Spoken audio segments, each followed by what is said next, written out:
طول حياتي طول السنين أنا للخطية عبد حزين. طول حياتي طول السنين أنا للخطية عبد حزين. لكن من النهاردة مش هتكون ليا، مش هتكون من نصيبي، لا يا خطية. لكن من النهاردة مش هتكون ليا، مش هتكون من نصيبي، لا يا خطية. راجع للي فداني واللي اتحمل عشاني جلد وصلب وإهانة علشان يخلصني منك.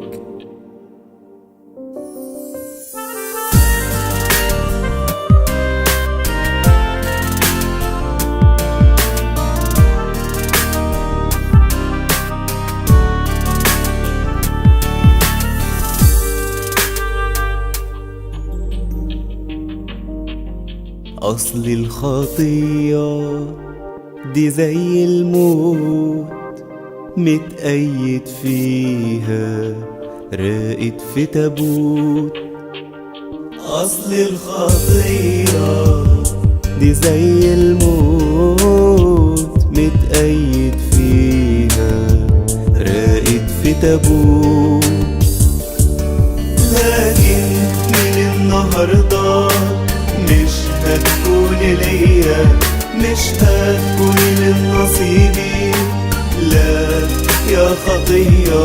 لكن من النهاردة مش هتكون ليا، مش هتكون من نصيبي، لا يا خطية.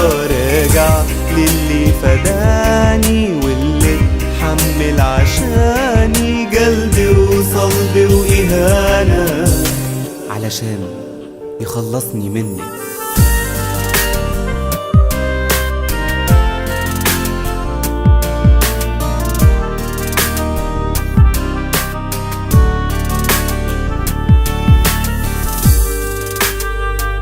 ولحد امتى هفضل كده مستسلم ساكي بالشكل ده؟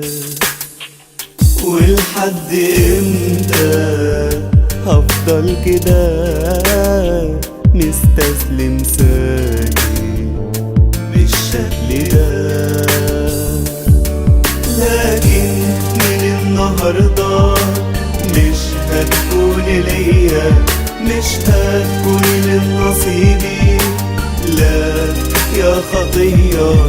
لكن من النهاردة مش هتكون ليا، مش هتكون من نصيبي، لا يا خطية. راجع للي فداني واللي اتحمل عشاني جلد وصلب وإهانة علشان يخلصني منك.